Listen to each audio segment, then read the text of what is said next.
Welcome to the Flow Tracy Money Audio Commentary. This is Owen Tracy recording. It's 3:30 p.m. that is Central Time, and today is September 4th. Today in China there was some news, and there's been brewing news over the last several days that the Communist Party would intervene and try and uh, squeeze some of the speculation in the stock market. I didn't really comment on it over the last several days because I looked at the nominal level and I thought, well, we're in the region of the peak from back in late 2024, and that perhaps it was a bit presumptuous to think that they would intervene aggressively when the market isn't at even remotely close to a new high. But it suggests at least that they want to slow down the pace of speculation. We can definitely look at the last several decades. We can see that there have been a couple of different spikes in China, and each one of those was on the back of really very aggressive leverage among retail investors, and the government intervened in every one of those cases to try and squeeze out some of that leverage, and they brought the price right back down again.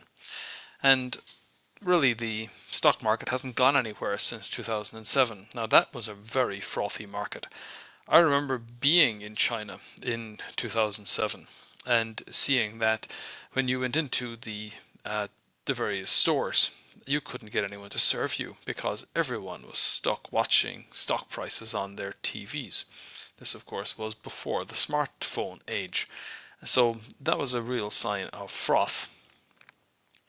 Then I think that the Communist Party, they probably don't want a repeat of that. So we're probably in for a more modest pace of advance. I think that it's also worth considering that in the middle of 2005, China had the worst performing stock market in the world, and it had been so for 2 consecutive years. So they decided that they were going to put a floor under the market. And we had a similar kind of announcement in 2024. But the pace of the advance is more modest on this occasion, and I think that that is probably what we can continue to expect.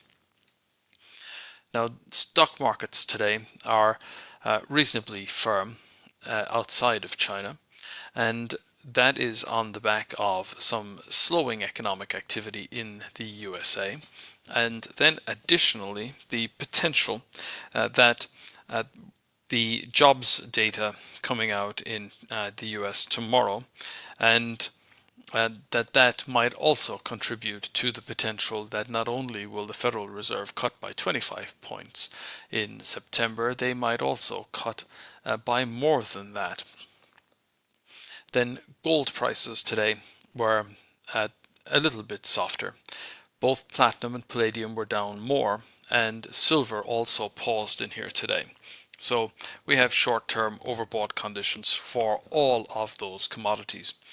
Oil prices were down